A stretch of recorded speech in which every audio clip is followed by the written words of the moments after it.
तो क्या अपन ने लास्ट क्लास में जब पढ़ रहे थे तो अपन क्या पढ़ लिए थे बेटा, ग्रुप फर्स्ट पढ़ लिया था। ग्रुप फर्स्ट में बड़े थोड़ा सा बायोलॉजिकल वाला फिनोमिना ने याद कर रहे हैं ना। अब बात करते हैं अपने ग्रुप सेकंड की। तो बेटा ग्रुप सेकंड में अगर अपन बात करें तो ग्रुप सेकंड में अपने पास एलिमेंट कौन है बेटा, बेरिलियम। अपन सीधा बोलते हैं बेटा बेटा मांगे। एक सेकंड, इसको पीडीएफ ले लेता हूँ।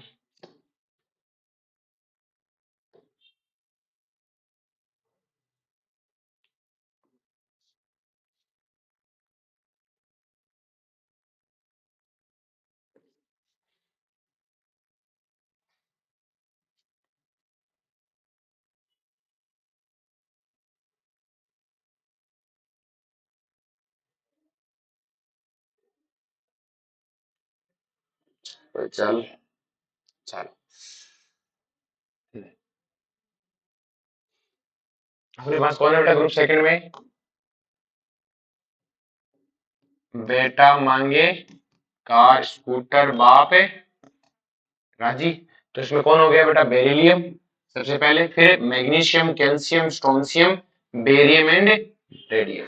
तो देखो बेटा रेडियम हमने इनके मैजिक नंबर पीरियोडिक टेबल में सीख रखे हैं। मैजिक नंबर से मैंने इनके एटॉमिक नंबर निकाल सकते हैं। Electronic configuration outer most NH2 है, क्लियर। उसमें डी वाला पंगा नहीं है। आ रही बात समझ में। अब ये रेडियो एक्टिव है। रेडियम क्या है बेटा, रेडियो एक्टिव। जैसे बेटा अपन जब पी ब्लॉक पढ़ रहे थे तो अपन कहते थे 15 ग्रुप का लास्ट एलिमेंट 115 वाला है, नया डिस्कवर्ड है। इनके साथ कोई नया डिस्कवर्ड एलिमेंट है नहीं है, ये रेडियम है तो नया डिस्कवर्ड है, क्लियर है। ये तो लास्ट वाली लाइन में, ठीक है। उधर वाले में नए डिस्कवर्ड, उनके नाम भी पता होने चाहिए सबके, ठीक है। इनमें कोई नया डिस्कवर्ड है नहीं है। और उनका मैजिक नंबर क्या था बेटा, 8, 18, 18, 32। आगे समझ में। अब थोड़ा ध्यान से कि they follow alkaline metal in the periodic table. ये एल्कलाइन मेटल के बाद भी होते हैं। अब बेटा बेरिलियम को छोड़ के इन सबको क्या बोलते हैं बेटा, एल्कलाइन अर्थ मेटल बोलते हैं। बेरिलियम को नहीं बोलते, क्योंकि बेटा ये क्या होते हैं, क्योंकि एल्कलाइन अर्थ मेटल बोलने के पीछे रीजन क्या है, क्योंकि इनको जब हम पानी में डालते हैं तो जो इनके हाइड्रोक्साइड बनते हैं वो कैसे होते हैं बेटा, बेसिक होते हैं, क्लियर है। या फिर इनके ऑक्साइड कैसे होते हैं, बेसिक नेचर के होते हैं, इसलिए हम इन्हें क्या बोलते हैं, एल्कलाइन मेटल बोलते हैं। और अर्थ क्रस्ट से मिलते हैं, इसलिए नाम क्या हो गया, एल्कलाई अर्थ मेटल। लेकिन जो बेरिलियम है बेटा, इसके ये इसका हाइड्रोक्साइड एम्फोटेरिक होता है, इसलिए हम एल्कलाइन अर्थ मेटल है नहीं बोलते। आगे बात समझ में। नेक्स्ट वन देखो बेटा, और हमें पता है बेटा जो बेरिलियम है ये डायगोनल रिलेशन भी दिखाता है किसके साथ में, एल्यूमिनियम के साथ। और आपको पता है एल्यूमिनियम का भी हाइड्रोक्साइड एम्फोटेरिक था। आगे बात समझ में। नेक्स्ट देखो बेटा इनकी इलेक्ट्रॉनिक, इन सारों को तो अपन स्टेबल से कर लेंगे। एटॉमिक नंबर हमें पता है, बेरिलियम का 4, मैग्नीशियम का 12, कैल्शियम का 20। ये चाहिए बेटा हमें। इस बेरियम का भी बहुत जगह आता है, हमें बेरियम सल्फेट बहुत यूज करते हैं ना, बेरियम क्लोराइड। तो इस एक का भी एटॉमिक नंबर याद कर लो, 56 होता है, ठीक है। जैसे ब्रोमीन का 80 था, आयोडीन का 127 था, और बेरियम का कितना है, 56। आगे समय याद रह जाएगा, क्यों काम आता है ना बेटा ये बहुत चीज, बहुत बार अपने। आगे बात में कोई दिक्कत। आयरन का कितना होता है, क्या राउंड होता है 55 पॉइंट कुछ ऐसा। तो आयरन का भी नियर बाई होता है, इसे याद रखना, आयरन के नियर बाई होता है, ठीक है। क्योंकि हमें नियर बाई से आंसर निकालना, हमें तो मोल निकालने होते हैं, तो थोड़ा बहुत ऊपर नीचे से कोई फर्क है नहीं पड़ता। नेक्स्ट देखो बेटा एटॉमिक मास, सॉरी अपन एटॉमिक नंबर था, अपन एटॉमिक मास का याद कर लिया, सॉरी मैं भी क्या बोल रहा हूँ। एटॉमिक मास 137 होता है, गलती से बोल दिया मैंने, ऊपर देखा नहीं उसका, मैं भी सोच रहा हूँ कहाँ एटॉमिक नंबर आ गया। एटॉमिक नंबर है 56। जो आयरन का जो एटॉमिक मास होता है, एटॉमिक मास होता है 137। आयोडीन का कितना है 127, उससे 10 ज्यादा, उससे 10 से ज्यादा, ये याद रख लो कि बेरियम का कितना है 137। बोलो कोई दिक्कत है। इसी तरह इसलिए अपने पास क्या हो गया, देखो इनका याद रखना, इसका कितना है बेटा 9, और इसका कितना है 24, इसका कितना है देखो बेटा 40, और इसका कितना 137। आगे बात समझ में। इसका कितना है 137। एटॉमिक नंबर से तो कोई लेना है, तो मैजिक नंबर से निकाल लेते हैं, ठीक है। अब देखो ध्यान से, अगर अपन इनकी इलेक्ट्रॉनिक कॉन्फिगरेशन की बात करें तो 2s2 आउटर मोस्ट देखो, 3s2, 4s2, 5s2, 6s2, 7s2 noble gas चल रही है। आयोनाइजेशन एनर्जी नीचे जाने पर डिक्रीज होनी चाहिए। देखो आयोनाइजेशन एनर्जी नीचे जाने पर क्या हो रही है बेटा, डिक्रीज हो रही है। अब देखो थोड़ी सी रेडियम की ज्यादा है, लेंथेनाइट कॉन्ट्रैक्शन, बेरियम के बाद में तो होता है। आगे पास में, क्योंकि एटॉमिक नंबर कितना है 88, 71 के बाद वालों के साथ, 57 के बाद वालों के साथ दिक्कत आना स्टार्ट होती है, तो इस बेरियम के तो बाद आता है, तो इसको तो लेंथेनाइट कॉन्ट्रैक्शन फील नहीं होगा, इसको तो होगा। इसलिए थोड़ी सी क्या होगी बेटा, ज्यादा साइज घट गई, जेड इफेक्टिव बढ़ गया। और जेड इफेक्टिव बढ़ने से क्या होता है बेटा, आयनाइजेशन एनर्जी बढ़ जाती है। क्लियर है? आयोनाइज सेकंड आयोनाइजेशन एनर्जी से देखो बेटा, इसकी सेकंड आयोनाइजेशन एनर्जी फर्स्ट से ज्यादा ही है बेटा, वो तो हमेशा ही होता है, सक्सेसिव होती है। हाइड्रेशन एंथैल्पी, हाइड्रेशन एंथैल्पी क्या होती है बेटा, साइज चार्ज अपॉन है साइज, तो नीचे जाने पे क्या हो रही है बेटा, और आपको पता है इनकी हाइड्रेशन एनर्जी ज्यादा होती है एल्कलाइन मेटल से, क्यों? क्योंकि चार्ज अपॉन है साइज, चार्ज इनका ज्यादा है, इनका चार्ज क्या है बेटा, ज्यादा। अगर इनकी रेडियस की बात करें तो रेडियस तो नीचे जाने पर क्या होती है बेटा, बढ़ती है। अब जो बेटा इनकी एक चीज है, ये ध्यान रखना कि पहले वाले दोनों की जो स्ट्रक्चर है वो HCP है, बाद वाले दोनों की FCC है, और इसकी है BCC, और रेडियम तो रेडियो एक्टिव है। क्लियर है? अब ये जो मैग्नीशियम है ना, हमें पता है बेटा इसकी जो HCP में अगर अपन बात करें तो इसमें जो स्ट्रक्चर है उसमें अपने पास क्या होता है, इसकी जो हेक्सागोनल स्ट्रक्चर होती है उसमें आपको पता है बेटा अपने पास क्या था बेटा, अपन सॉलिड स्टेट में पढ़ते हैं CT और HMT। तो इसकी जो हेक्सागोनल पैकिंग होती है तो इसमें इसकी खासियत क्या होती है, देखो यहाँ क्या होता है A equal to B equal to C, यहाँ पे क्या होता है A equal to B not equal to C, यहाँ तीनों बराबर नहीं होते, यहाँ पे तीनों बराबर होते हैं, और इसमें क्या होता है C बराबर नहीं होता, A equal to B equal to, अपन सॉलिड स्टेट में पढ़ते हैं 12th क्लास में, यही होता है बेटा, A equal to B B not equal to C। तो इसकी C वाली लेंथ होती है वो दो के बराबर नहीं होती, और C वाली लेंथ बहुत ही बड़ी होती है, सी वाली लेंथ क्या होती है बेटा, बहुत बड़ी, और बहुत बड़ी होने के कारण मैग्नीशियम की पैकिंग क्या हो जाती है बेटा, लूज हो जाती है, क्या हो जाती है बेटा, लूज हो जाती है। आ रही बात समझ? अब देखो बड़ा ध्यान से, तो इसके जो मेल्टिंग पॉइंट का ऑर्डर देखोगे तो हमें पता है मेल्टिंग पॉइंट नीचे जाने पर इनके लिए क्या होता है, मेल्टिंग पॉइंट हम देखते हैं कि जो एस ब्लॉक वाले एलिमेंट्स होते हैं इनके लिए मेल्टिंग पॉइंट देखते हैं मेटेलिक स्ट्रेंथ पे, किस पे देखते हैं बेटा, मेटेलिक स्ट्रेंथ पे, और मेटेलिक स्ट्रेंथ नीचे जाने पर क्या होती है, डिक्रीज होता है, क्योंकि हमें पता है melting and boiling point proportional to metallic strength, और metallic strength is inversely proportional to metallic bond, और नीचे जाने पे बॉन्ड लेंथ बढ़ती है, बॉन्ड लेंथ बढ़ती है तो स्ट्रेंथ घटती है। तो देखो बेटा मेल्टिंग पॉइंट घटना चाहिए, इसको बोलो घट रहा है, ये भाई साहब सबसे पीछे है, क्यों? क्योंकि पैकिंग क्या होगी बेटा, मेल्टिंग पॉइंट किस पे डिपेंड करते हैं, पैकिंग पे, और इसकी ऐसा कुछ नहीं है, क्लियर है? डिपेंडेंट है ना, इनके वैलेंस सेल पे भी डिपेंड करता है। जनरली मेटल्स का ज्यादा होता है, क्योंकि बेटा मेटल्स की के आसपास क्या होता है, मेटेलिक बॉन्ड होता है, क्या होता है बेटा, मेटेलिक बॉन्ड, जैसे, लेकिन बोरोन का नहीं होगा, बोरोन की क्रिस्टलाइन स्ट्रक्चर है। क्लियर है? हमें याद रखना उधर जाने पे बढ़ता है, नीचे जाने पे घटता है, कहां, ग्रुप 14 तक, उसके आगे तो अलग से चलता है, वहां वंडरवॉल फोर्स के हिसाब से चलाते हैं, ठीक है, वहां मोलिकुलर वेट से देखते हैं, किसे देखते हैं, कौन से ग्रुप 15 16 17 18 में, उनका अलग में, 12th वाले के लिए अलग फिनोमेना है, 11th वाले के लिए अलग है। जो 11th में पढ़ते हैं उसमें क्या पढ़ना है, 1 से 14, यही तो है 11th में, अगर हम ध्यान से देखें तो 1 से 14 के लिए करना है, तो 1 से 14 के लिए लेफ्ट टू राइट बढ़ेगा, अप टू डाउन है घटेगा, उधर अप टू डाउन बढ़ेगा क्योंकि वहां मोलिकुलर वेट, जो वंडरबल फोर्स मोलिकुलर वेट, ये क्या होते हैं, प्रोपोर्शनल, जबकि यहाँ तो मेटेलिक बॉन्ड से देखना है, और कार्बन वाले में क्या देखना है, कैटेनेशन टेंडेंसी, बोरोन का ज्यादा क्यों है, क्योंकि क्रिस्टलाइन स्ट्रक्चर है। अब देखो ध्यान से कि मैग्नीशियम का सबसे कम है, क्यों कम है, क्योंकि इसकी पैकिंग लूज है, पैकिंग क्या है बेटा, लूज पैकिंग है, तो याद रखना नीचे जाने पे घटता है, मैग्नीशियम का सबसे कम। आगे बात समझ में? बॉइलिंग पॉइंट देखो बेटा, तो नीचे जाने पे घटना चाहिए, घट रहा है, लेकिन ये, अब ध्यान से, अभी इनमें थोड़े से चेंजेस है, इनमें थोड़े से क्या है बेटा, चेंजेस, तो इतना डेविएशन है तो कोई नहीं पूछने वाला, ये पूछ सकता है मैग्नीशियम वाला, क्योंकि इतना डेविएशन की कोई टेंशन है नहीं, इतना डेविएशन आया तो ऑर्डर कोई नहीं याद करना। क्लियर है? अब जो डेंसिटी क्या होता है, नीचे जाने पे हमेशा बढ़ती है, लेकिन कल वाले में देखा था कि पोटेशियम की कम हो गई थी, आज भी वैसा ही पंगा है, देखो 1.84, फिर देखो घटा, तो अपन देखो इसको ऐसे याद रखेंगे, घटा घटा बढ़ा, पहला, दूसरा, तीसरा, चौथा, पांचवा, ऐसे, ठीक है, देखो पहले दो में, पहले सब इसका है, पहले घटा, फिर बढ़ा बढ़ा बढ़ा, और बहुत ही बड़ा, उनका तो बहुत ही ज्यादा है। क्लियर है? मतलब पहले पहले तीन में तो इस तरह से है, और हमें ऐसे, आप जब भी बनाओ ना ऐसे याद रखा करो, ऐसे, फिर यूं यूं और यूं, अपने आप दिख जाएगा, ऐसे याद है, मत ऑर्डर याद करेंगे तो उल्टा सुल्टा हो जाता है, ऐसे याद रखो कि मेल्टिंग पॉइंट करना है यूं, फिर यूं नीचे, फिर ऊपर ऊपर ऊपर, ऐसे याद रख लोगे, इस तरह से बनाया करो, यूं अपने आप आ जाएगा डेंसिटी, और कल वाले में तो एक ही डेंसिटी को पीछे करना है, पोटेशियम वाली। तो ये आयनाइजेशन एंथैल्पी हाइड्रेशन हो गया। अब देखो बेटा फिजिकल प्रॉपर्टी की बात करते हैं। अब हाइड्रेशन एंथैल्पी में देखो बेटा इनके हाइड्राइड बनते हैं, क्या बनते हैं बेटा, hydride. The hydration enthalpy of alkaline earth metal ions are larger than those alkaline metal, उनसे ज्यादा होती है, क्योंकि बेटा हमने पढ़ा था पीरियोडिक बॉन्डिंग में कि hydration energy proportional to charge upon a size. तो इनकी बेटा चार्ज अपॉन अगर साइज की बात करें तो इस पूरे ग्रुप का चार्ज सेम है, तो नीचे जाने पर साइज बढ़ती है बेटा, साइज बढ़ती है तो हाइड्रेशन एनर्जी घटती है। लेकिन ये एल्कलाइन मेटल से क्या है, ज्यादा, क्योंकि इनका चार्ज उनसे क्या है बेटा, ज्यादा। Compound of alkyl earth metal are more extensively hydride than those of alkaline metal. Alkaline metal में तो लिथियम ही करता था, इसमें बहुत सारे करते हैं। Magnesium calcium chloride exist as a magnesium chloride 6s2, calcium chloride 6s2, while NaCl and KCl do not form such hydrate। KCl NaCl नहीं बना रहे थे। अब मुझे बताओ इन हाइड्राइड को पानी में घोलना क्या है बेटा, एंडोथर्मिक। और अब देखो ये याद हो जाएंगे अपने आप ही कि अगर तुम ये याद कर ले तो इनके हाइड्राइड बनते हैं। तो क्वेश्चन आता है कि मैग्नीशियम क्लोराइड को पानी में घोलना क्या है, कि अच्छा इसका हाइड्राइड बनता है, मतलब डिहाइड्रेटेड फॉर्म, डिहाइड्रेटेड फॉर्म को पानी में घोलना एक्सोथर्मिक। हमारी बात में तो कनेक्ट करके पढ़ो दोनों को, थर्मोकेमिस्ट्री में जो पढ़ाया था ना, तो दोनों को कनेक्ट करके पढ़ाओगे तो याद हो जाएगा। क्या हो जाएगा बेटा, याद हो जाएगा।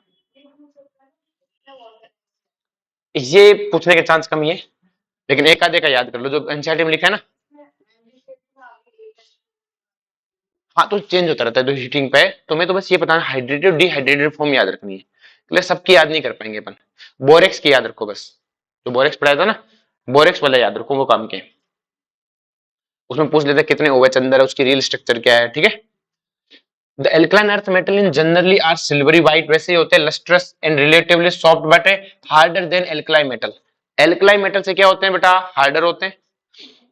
Beryllium and magnesium appear to be somehow greyish, इनका कैसा कलर होता है, ग्रेइश कलर होता है। इसे में कोई लेना देना नहीं, काम की चीज नहीं है ना। The melting point of boiling point of these metal are higher than the corresponding alkaline metal. Alkaline metal से ज्यादा है, क्यों ज्यादा है, क्योंकि इनके पास दो वैलेंस इलेक्ट्रॉन है, ज्यादा अच्छा बॉन्ड बनाएंगे, क्लियर है, उनसे ज्यादा बॉन्डिंग बॉन्ड। लेकिन खुद का क्या है बेटा, बहुत ही बिगड़ा हुआ सा आंसर है। पर इनके आंसर कैसे है बेटा, ट्रेंड क्या है, बहुत ही गलत है, ट्रेंड सीधा साधा नहीं है। हमसे ये ध्यान रखना है कि उनसे ज्यादा है और खुद का ट्रेंड बिगड़ा हुआ है। बॉइलिंग पॉइंट का तो बहुत ही बिगड़ा हुआ है।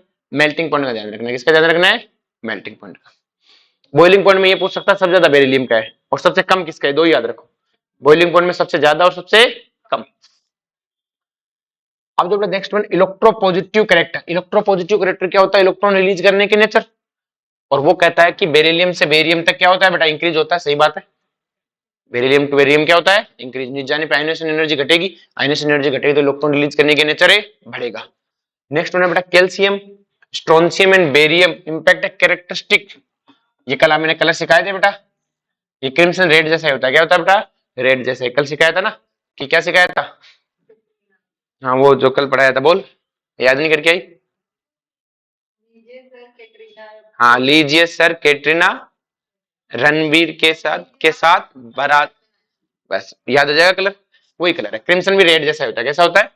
अब जो बड़ा कल सिखाया था कि बेरिलियम और मैग्नीशियम फ्लेम टेस्ट नहीं देते, अमोनिया में ब्लू सॉल्यूशन नहीं देते, क्यों नहीं देते, क्योंकि इनका इलेक्ट्रॉन लूज नहीं होता। अरे बात में तो यही है बेटा, in the flame electron are excited to higher energy, ये पढ़ाई दी, इसमें कुछ वो नहीं है। Next one, the electron of beryllium and magnesium are too strongly bounded to get excited by flame. Flame किससे एक्साइटेड होने के लिए क्या होता है बेटा, लार्जली बाइंडेड होता है, क्या होता है बेटा। नेक्स्ट वन है, hence these element do not impart any color, ये कोई कलर वाले इम्पार्ट नहीं करते। The flame test of calcium strontium barium में तो उनका एस्टिमेशन हो गया, कोई प्रॉब्लम नहीं है। अब chemical reactivity, the alkaline earth metal are less reactive than alkaline metal, उनसे लेस रिएक्टिव है, क्यों, क्योंकि इनकी आयनाइजेशन एनर्जी ज्यादा है, लेफ्ट टू राइट बढ़ती है ना, उनकी सबसे कम अपनी पीरियड में, तो वो ज्यादा रिएक्टिव है, ये कम रिएक्टिव है। आगे बात समझ, the reactivity of these element increase down the group, कहते डाउन द ग्रुप इंक्रीज हो रही है क्योंकि आयनेशन एनर्जी घट रही है, काम तो इलेक्ट्रॉन लूज करने का है ना। Beryllium and magnesium are kinetically inert to oxygen and water because of the formation of oxide film on their surface. Clear है, बेरिलियम मैग्नीशियम क्या बनाते हैं बेटा, काइनेटिकली इनर, थर्मोडायनामिकली तो रिएक्शन होनी चाहिए थी, लेकिन ऊपर एक फिल्म बन जाती है तो रेट हो ही नहीं, रिएक्शन हो ही नहीं पा रही। क्लियर। हाईओवर पाउडर बेरिलियम बर्न, अगर हम ये तो क्या है बेटा, हमारे पास जैसे बेरिलियम की रोड है तो ऊपर फिल्म बन गई, अगर मैं इसको पाउडर फॉर्म ले आऊं तो सबका सब सारों को ऑक्सीजन मिलेगी, भाई रिएक्शन तो हो रही थी या नहीं, रिएक्शन नहीं हो रही, लेकिन ऊपर ऑक्साइड की लेयर बन जाती है तो आगे वाला रिएक्शन नहीं कर पाता।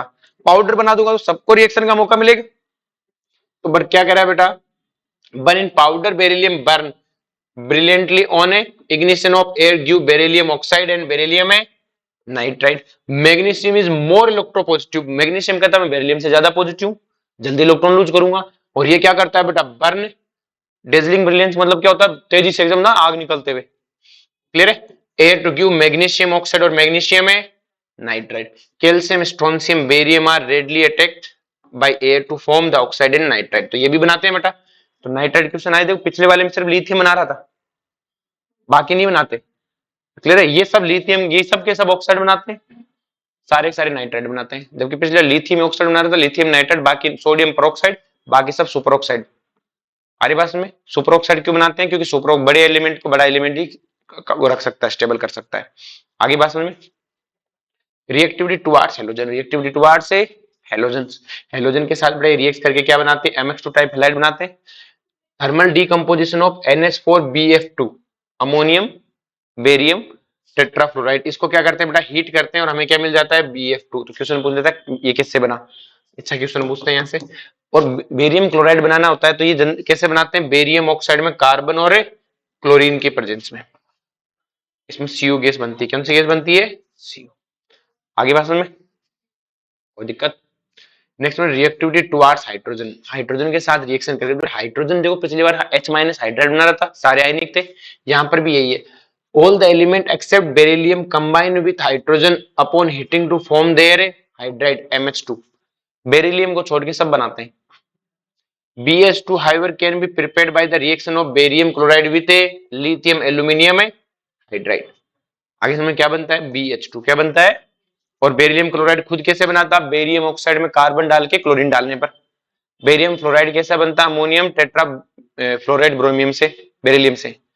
आगे बात समझ में, इससे तो बोरॉन BF2 बनता है। बेरिलियम ऑक्साइड में कार्बन डाल के क्लोरीन डालने पे क्या बनता है बेटा, बेरिलियम क्लोराइड। और इस बेरिलियम क्लोराइड में लिथियम एल्यूमिनियम हाइड्राइड डालते क्या बन जाता है, BH2, रिडक्शन हो जाता है इसका। रिएक्टिविटी टुवार्ड्स एसिड, देखो बेटा एसिड के साथ हाइड्रोजन गैस रिलीज करनी है, पानी के साथ करते हैं जैसे वो कर रहे थे। जैसे कल बताया था लिथियम है वो एसिटिलाइन के साथ रिएक्शन नहीं करती, सी ट्रिपल बॉन्ड CH के साथ में, उसका H लिथियम को छोड़ के बाकी सब उसमें H+ रिलीज करवाते हैं, हाइड्रोजन गैस रिलीज करवाते हैं, लिथियम नहीं करवाता है। क्लियर है। ये सिर्फ एसिड के साथ रिएक्शन करते हैं, किसके साथ रिएक्शन करते हैं, एसिड के साथ। रिड्यूसिंग नेचर, अब कल बेटा हमने पढ़ा था रिड्यूसिंग नेचर के लिए दो तीन, मैंने कल समझाया था कि तीन चीजों पे डिपेंड करते हैं बेटा, सब्लिमेशन, आयोनाइजेशन, फिर हाइड्रेशन। क्लियर। अगर मैं हाइड्रेशन को इग्नोर कर दूं तो आयोनाइजेशन एनर्जी के बेस पे आंसर देना था, और उसके बेस पे आंसर अपना आ रहा था रुबिडियम सीजियम, और रुबिडियम सीजियम नियर बाई तो सेम थे, फिर नीचे जाते हुए घटता हुआ था। सोडियम सबसे कम नेगेटिव था आगे भाषण में, और सीजियम का सबसे ज्यादा नेगेटिव था। लेकिन और अगर हाइड्रेशन एनर्जी रोल में आती तो फिर लिथियम सबसे आगे आ जाता है।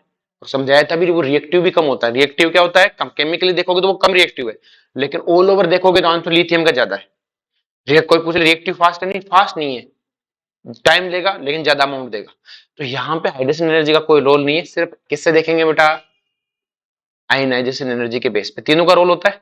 तो हाइड्रेशन एनर्जी का कोई ज्यादा रोल नहीं है, देखेंगे किसकी आयनाइजेशन एनर्जी कम, उसी का रिडक्शन पोटेंशियल ज्यादा नेगेटिव, रिडक्शन पोटेंशियल है ज्यादा नेगेटिव। ज्यादा नेगेटिव मतलब खुद का रिड्यूस नहीं करेगा, क्या करेगा, ऑक्सीडेशन। तो कल तो लिथियम सबसे बेस्ट रिड्यूसिंग एजेंट हो रहा था, क्योंकि खुद का क्या कर रहा था, ऑक्सीडेशन।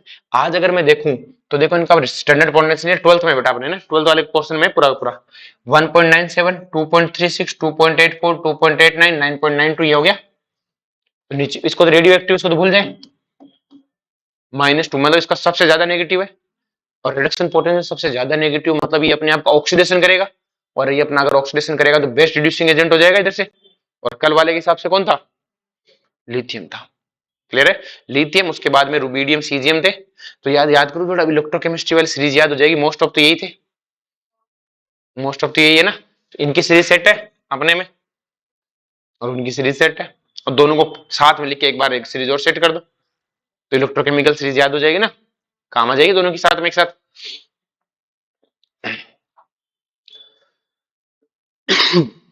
वही है बेटा सॉल्यूशन अमोनो, ये ब्लू कलर देते हैं सारा सारा वही है। कितने इलेक्ट्रॉन रिलीज करते हैं, 2 इलेक्ट्रॉन रिलीज करते हैं। अब तो यूजेज की बात करें तो beryllium use to manufacture of alloys, copper beryllium alloy are use to preparation of high strength spring. ये काम का है, हाई स्ट्रेंथ स्प्रिंग किसमें किससे बनता है, कॉपर और बेरिलियम के। नेक्स्ट बेटा metallic beryllium use to making window for X ray tube, ठीक है। Magnesium form alloy with aluminium zinc manganese and tin magnesium aluminium alloy being light in the mass are used है। वो aircraft वाले तो बहुत सारे हैं, तो बहुत सारे वो याद करने की जरूरत है नहीं है। अब ये भी एयरक्राफ्ट बनाता है, वो भी एयरक्राफ्ट बनाता है, क्या क्या याद रखेंगे। Magnesium used in flash powder, मतलब जैसे चमकते रहते हैं ना पाउडर, फ्लैश पाउडर बल्ब इनिशिएंट इन बॉम्ब्स, मतलब शुरुआत में जो होता है ना बम में, शुरुआत में जो इनिशिएट करे बाद में बम फट जाएगा। फ्लैश पाउडर क्या होता है बेटा, आग लगाता है, मतलब फ्लैश लाइट जिससे होती है, जैसे अपन फ्लैश कैसे बोल सकते हैं, इसे जलता है तो लाइट चमकती है, तो एक तरह से फ्लैश होता है। क्या होता है बेटा, फ्लैश सामने वाले को इंडिकेशन देती है, क्या देती है, इंडिकेशन देती है। बल्ब में यूज करते हैं, बॉम्ब में यूज करते हैं, सिग्नल देने में काम आता है। किसको यूज करते हैं, मैग्नीशियम पाउडर को। क्लियर है। A suspension of magnesium hydroxide in water, magnesium hydroxide क्या कहलाता है बेटा, मिल्क ऑफ ए मैग्नीशियम, क्या है बेटा, एंटासिड, क्या है बेटा, वो एड आता है इनो वाला, यही तो है। क्लियर है। Magnesium carbonate is a ingredient of toothpaste, toothpaste में यूज होता है। Calcium use to extraction of metal oxide, तो मेटल ऑक्साइड से कैल्शियम को यूज करते हैं अपन। Difficult to reduce with carbon, जिनको कार्बन से नहीं हटा सकते उनको क्या करते हैं, कैल्शियम से करते हैं। कैल्शियम ऑक्साइड में कन्वर्ट होता है। जो अपने पास जैसे मेटल ऑक्साइड, मेटलर्जी में 12th वाले में मेटल ऑक्साइड, उसमें कैल्शियम डाला, क्या मिला बेटा हमें, कैल्शियम ऑक्साइड प्लस है metal. Calcium and barium metals owing to their reactivity in oxygen and nitrogen at the elevated temperature have been often used to remove air from vacuum tubes। ये कोई बड़ी बात नहीं। रेडियम, इसको radiotherapy में use करते हैं, किसमें यूज करते हैं, रेडियम में, radiotherapy in treatment of cancer. General characteristic of compound of alkaline earth metal, that जब बड़ा डाई पॉजिटिव ऑक्सीडेशन स्टेट होती है is the predominant valence for group second, group second पूरा का पूरा +2 दिखाएगा। The alkaline earth metal form compound which are predominantly ionic, predominantly क्या है बेटा, ionic, but less ionic than the corresponding compound of alkaline metal। क्यों भाई, उससे कम आयनिक क्यों होते हैं, क्योंकि फाजान ने कहा था कि जो कोवलेंट करेक्टर होते हैं वो केटाइन के चार्ज के प्रोपोर्शनल होते हैं और इनका चार्ज ज्यादा है उनसे, इसलिए उससे क्या होते हैं बेटा, कम आयनिक होते हैं। This is due to the increase nuclear charge and smaller size, और इसमें बेटा अप टू डाउन जाने पे साइज बढ़ती है, और केटाइन की साइज बढ़ने से कोवलेंट कैरेक्टर घटते हैं, तो नीचे वाले ज्यादा आयनिक, ऊपर वाले कम आयनिक। The oxide and other compound of beryllium and magnesium are more covalent, बताया था बेरिलियम बेरिलियम वाले वो जो मैंने चार्ट सा बनवाया था केमिकल बॉन्डिंग लास्ट में, तो ये बेरिलियम और मैग्नीशियम क्या है बेटा, जनरली क्या है, covalent, more covalent than the form by heavier and larger size, इनसे का ज्यादा कोवलेंट है, क्योंकि बेटा नीचे जाने पे कोवलेंट कैरेक्टर घटते हैं क्योंकि साइज बढ़ रही है केटाइन की, फजान रूल ही तो है। The general characteristic of some of the compound of alkaline earth metal are describe below, ये जो है oxide and hydroxide. The alkaline earth metal burn in oxygen to form monoxide MO which accept beryllium oxide rock salt structure, beryllium oxide की हमें पता था rock salt structure में पढ़े, उसमें लिखवाया था beryllium oxide क्या दिखाता है, रॉक साल्ट स्ट्रक्चर, NaCl वाले पैकिंग दिखाता है। Barium oxide essentially covalent in nature, beryllium oxide क्या है बेटा, कोवलेंट नेचर, लेकिन लेटिस किसकी है, आयनिक लेटिस है, जैसे NaCl की लेटिस है। The enthalpy of formation of these oxide are quite high and constantly they are very stable to heat, ये हीट के लिए भी स्टेबल है। बेरियम ऑक्साइड इज एम्फोटेरिक, ये कैसा है बेटा, amphoteric, while other oxide are ionic in nature, all the oxide except beryllium oxide are basic। हमें पता है मेटल के ऑक्साइड बेसिक होते हैं, और हमें पता है ये पूरा ग्रुप ही बेसिक है, नाम एल्कलाइन अर्थ मेटल है, लेकिन बेरियम ऑक्साइड को तो एल्कलाइन अर्थ मेटल भी नहीं बोला था, क्यों, क्योंकि ये एम्फोटेरिक है, इसके हाइड्रोक्साइड, इसके ऑक्साइड सब क्या है, एम्फोटेरिक। आगे बात समझ में। In nature the react with water to form sparingly soluble hydroxide, इन सारे ऑक्साइड में जैसे पानी डालते हैं क्या बनता है बेटा, मेटल हाइड्रोक्साइड, जैसे calcium hydroxide, magnesium hydroxide, beryllium hydroxide, potassium. Clear है, पोटेशियम तो उसका हो गया। The solubility and thermal stability, ये सारा का सारा अपन ने कहां पढ़ा था बेटा, केमिकल बॉन्डिंग में, उसमें मैंने सिखाया था इस वाले ग्रुप के लिए F minus, O2 minus, OH minus और ऑक्सिलेट, इनके लिए तो बेटा सोल्यूबिलिटी नहीं जाने पर बढ़ती है, बाकी सब के लिए घटती है अप टू डाउन जाने पर। तो मुझे बताओ हाइड्रोक्साइड की सोल्यूबिलिटी नहीं जाने पर बढ़ेगी, और फिर आपको मैंने थर्मल स्टेबिलिटी के लिए सिखाया था कि सर देखो थर्मल स्टेबिलिटी ये बताओ मोनो एटॉमिक एनाइन है कि डाइएटॉमिक पॉलीएटॉमिक है, पॉलीएटॉमिक एनाइन है, और थर्मल स्टेबिलिटी क्या होगी बेटा, इनवर्सली प्रोपोर्शनल है पोलराइजेशन पावर के। क्लियर है, और पोलराइजेशन पावर किसके प्रोपोर्शनल होती है बेटा, inversely proportional size of cation के। Covalent character proportional to polarization power, और कैटाइन की पोलराइजेशन पावर क्या होती है, चार्ज के प्रोपोर्शनल और साइज के इनवर्सली प्रोपोर्शनल। अब बेटा मैंने कहा कि थर्मल स्टेबिलिटी पोलराइजेशन पावर के इनवर्सली है, और पोलराइजेशन पावर कैटाइन की साइज के क्या है, इनवर्सली। तो क्या यहाँ साइज के प्रोपोर्शनल आ गया, इसके प्रोपोर्शनल आ गया साइज के। आगे बात समझ में, मैं ग्रुप फर्स्ट और ग्रुप सेकंड भी कंपैरिजन कर सकता हूँ चार्ज से, कैसे कर सकता हूँ, चार्ज से। इनका चार्ज ज्यादा है, चार्ज ज्यादा तो पोलराइजेशन पावर क्या है, ज्यादा।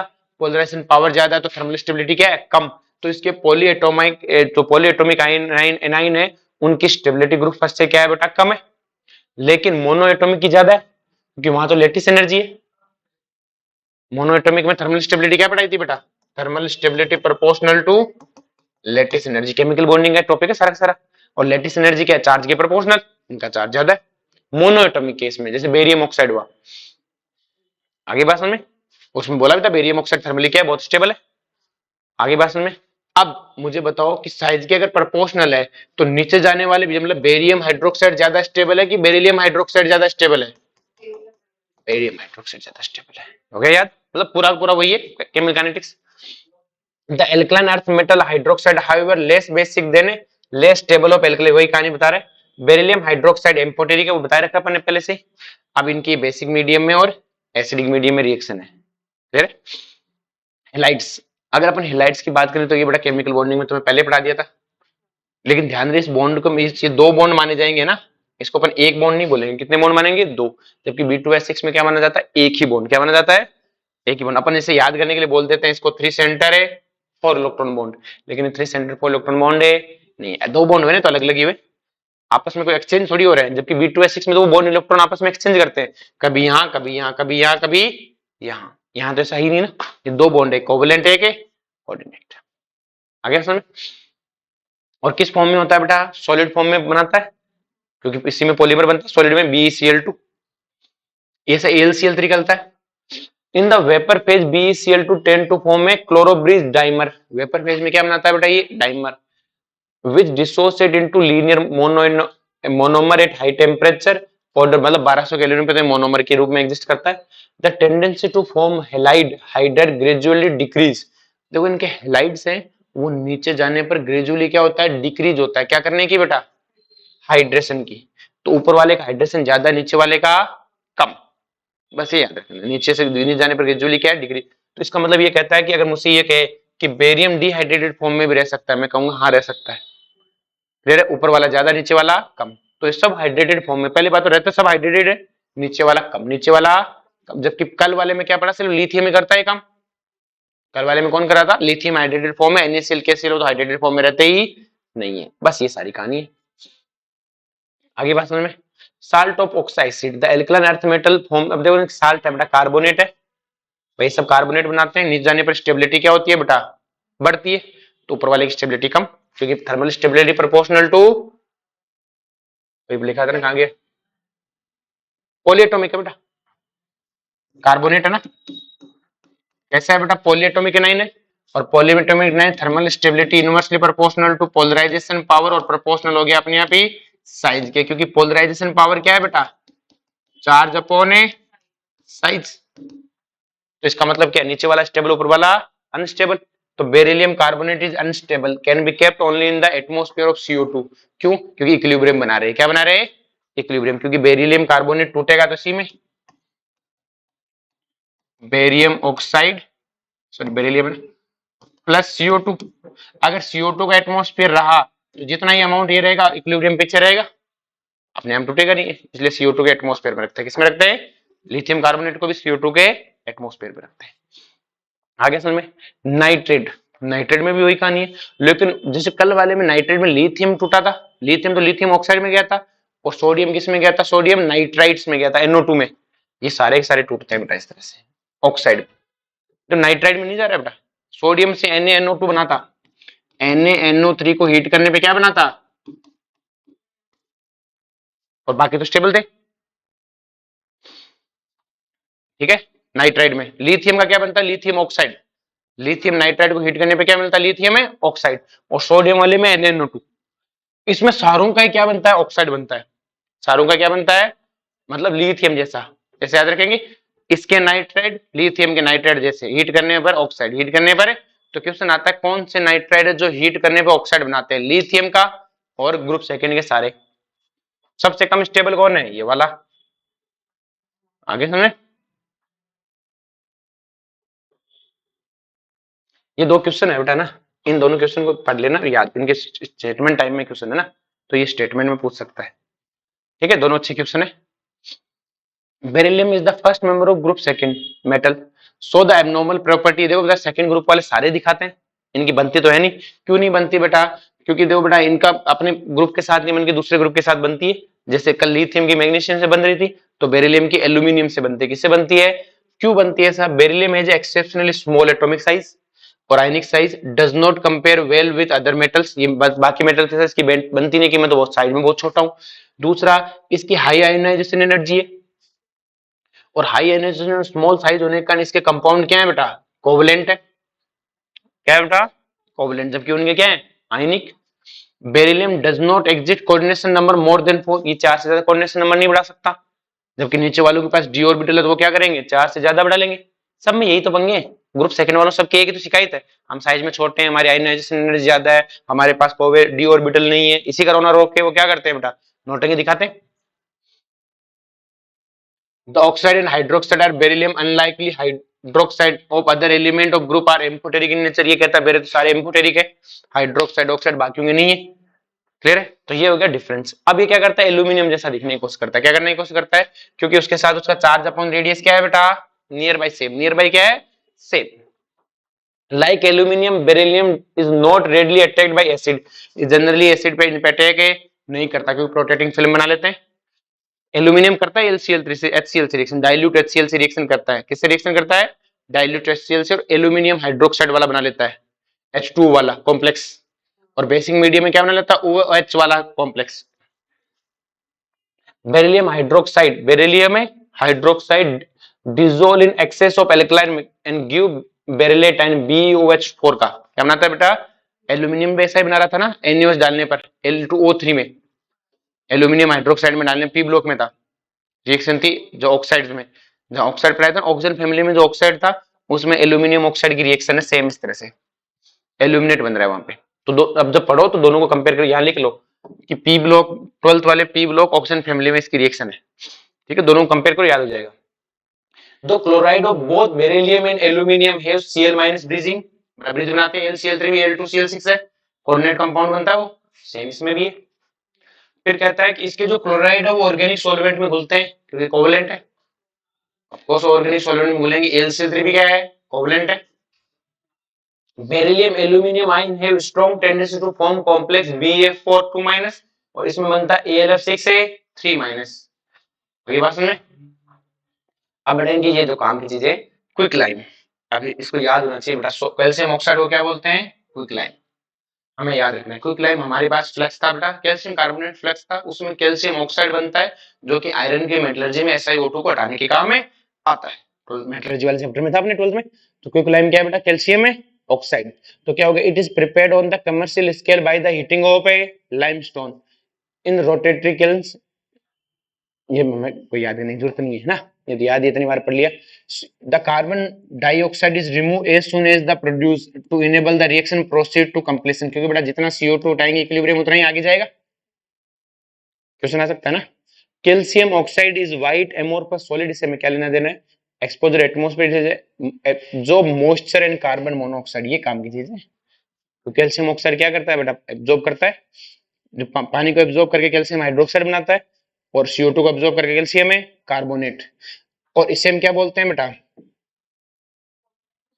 स्लैकिंग ऑफ ए लाइम, क्योंकि इसका नाम यही है, कैल्शियम हाइड्रोक्साइड का दूसरा नाम है स्लैक लाइम।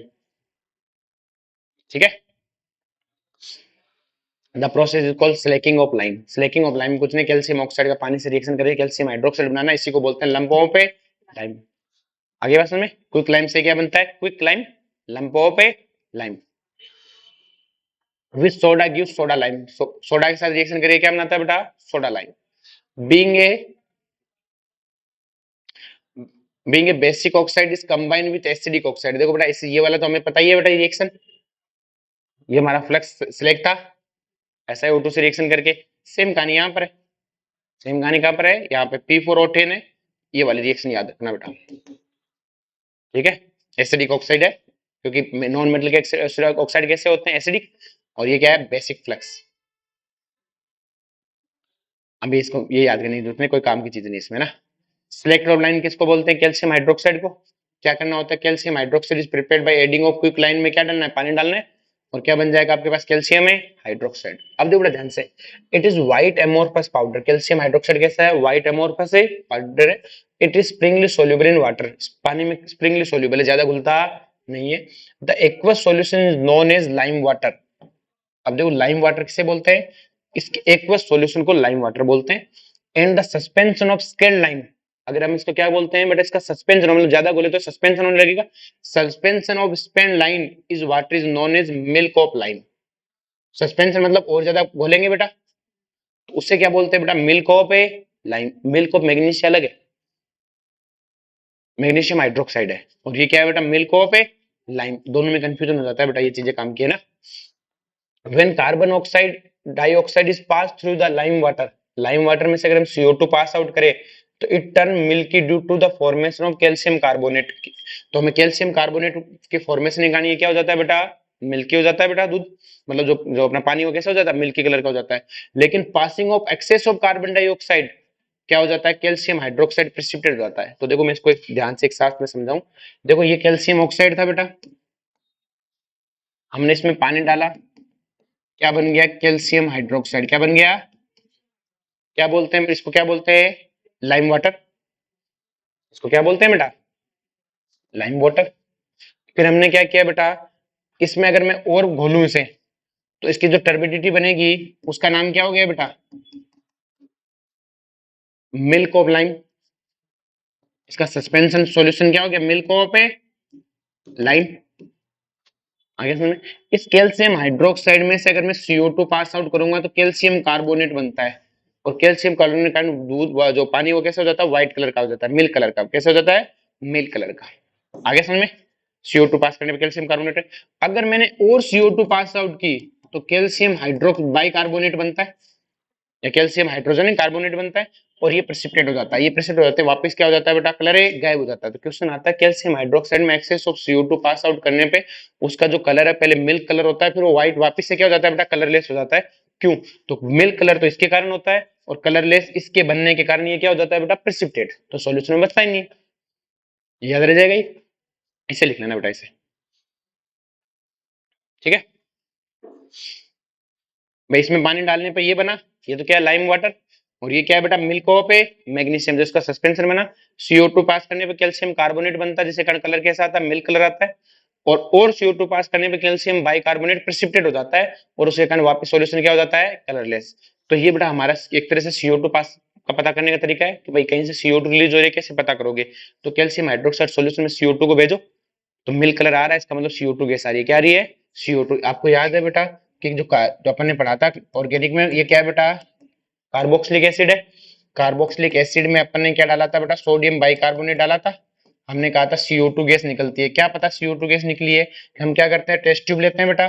टेस्ट ट्यूब में क्या लेते हैं, कार्बोक्सिलिक एसिड, और साथ में क्या लेते हैं, सोडियम है बाइकार्बोनेट। इसको पैक करके इधर से ट्रांसफर करते हैं दूसरी टेस्ट ट्यूब में, और उसमें क्या भरा होता है बेटा, कैल्शियम हाइड्रोक्साइड। अगर यहाँ से CO2 गैस निकले तो इधर आएगी, इधर आएगी तो ये किस में कन्वर्ट हो जाएगा, कैल्शियम कार्बोनेट में। तो यहाँ अगर व्हाइट ट्रिबिलिटी आने लगी तो मैं क्या कहूंगा, यहाँ से CO2 गैस आई है, और CO2 गैस कब आ सकती है, जब यहाँ कार्बोक्सिलिक एसिड रहा, या पिक्रिक एसिड रहा, या सल्फोनिक एसिड रहा। आगे बात समझ में? तो क्वेश्चन को घुमा के पूछे तो भी कोई टेंशन है नहीं है। आगे समझ में? हमसे कहा कि कार्बोक्सिलिक एसिड में सोडियम बाइकार्बोनेट डाला, इसको डालने पर क्या हुआ बेटा, कि इससे डालने पर गैस निकली, जिसको कैल्शियम हाइड्रोक्साइड में ट्रांसफर किया गया, उसके कारण उसका व्हाइट कलर आ गया। तो बताओ हुआ व्हाइट कलर किस कंपाउंड बनने का है, वो कैल्शियम कार्बोनेट। आगे समझ में? घुमा के यही क्वेश्चन, और तो क्वेश्चन है नहीं। क्लियर है? कैल्शियम हाइड्रोक्साइड में बेटा Cl2 डालने पर क्या बनता है, ब्लीचिंग पाउडर। क्या बनता है, ये तो था बेटा, ये और खुद कैल्शियम हाइड्रोक्साइड का मिक्सर। आगे समझ में? ये याद रखना बेटा, ये अपने P ब्लॉक में भी था, क्लोरीन वाले में था ना। ये क्लोरीन में कैल्शियम हाइड्रोक्साइड डाल के बना लेते हैं।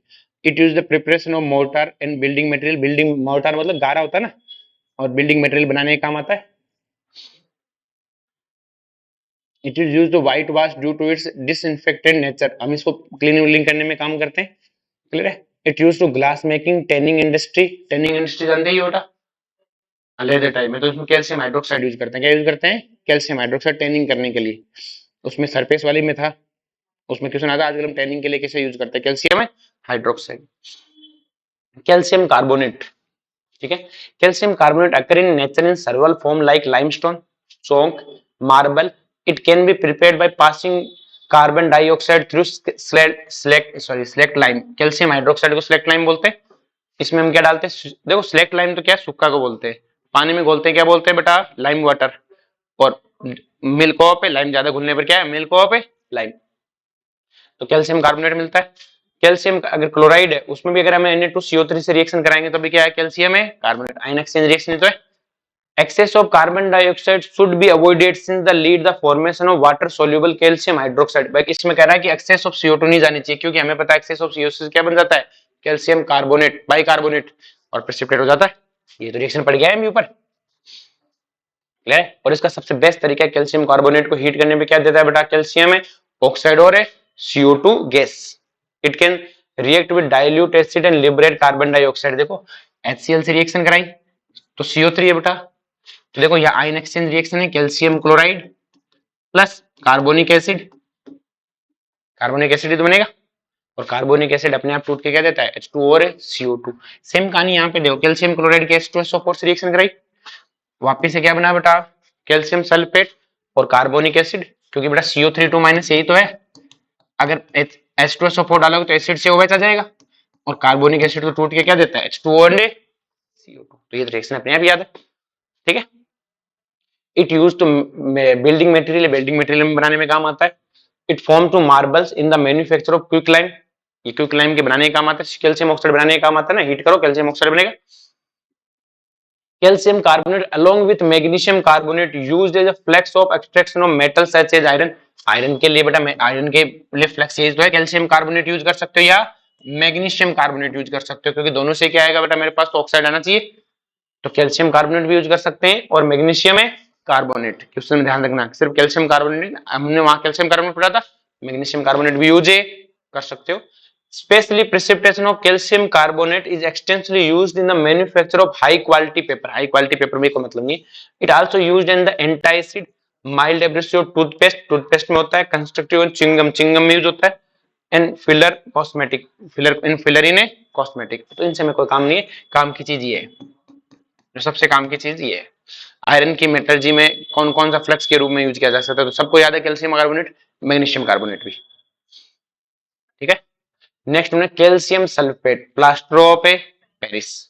It is a hemi hydrated, क्या है बेटा, हेमी, आप क्या बोलते हैं, hemi, hemi hydrated of calcium sulphate. It is obtain by gypsum. हमारे पास जिप्सम क्या होता है बेटा, CSO4.2H2 है, इज नोन एज जिप्सम। ये क्या है बेटा, जिप्सम। और जिप्सम को हीट करने पे हमें क्या मिलता है बेटा, कैल्शियम सल्फेट। क्या मिलता है, कैल्शियम सल्फेट। एक जिप्सम था, एक इप्सम भी था, क्या था, Mg का था, ठीक है। नेक्स्ट वन देखो बेटा ध्यान से,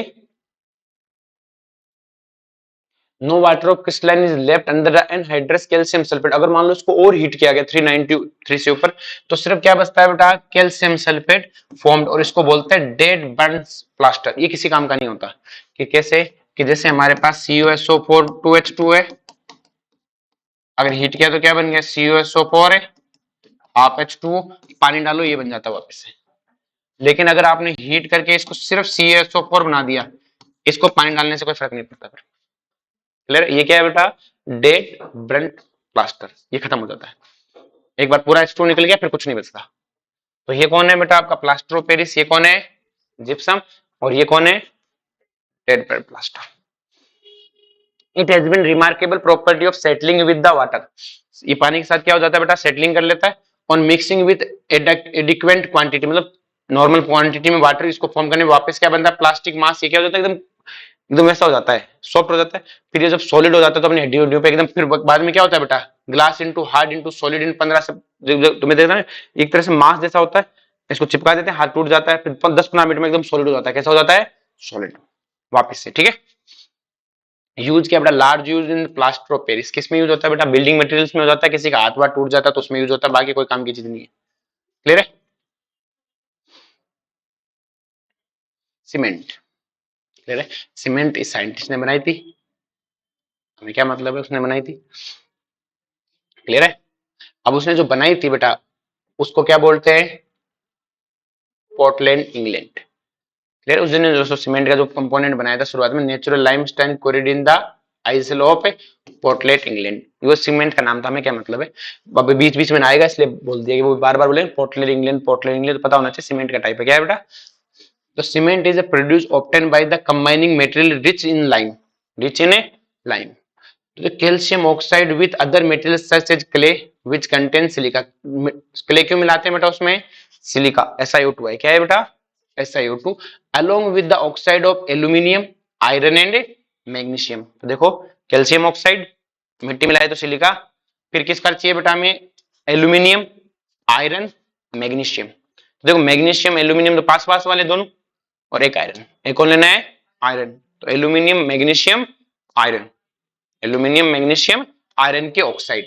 परसेंटेज याद करने की जरूरत है नहीं है। देखो calcium oxide, SiO2, aluminium oxide, magnesium oxide और आयरन ऑक्साइड, बाकी छोटी छोटी चीजें बहुत सारी मिलाते रहते हैं, उनसे हमें क्या लेना देना, सारी याद थोड़ी कर सकते हैं। ठीक है।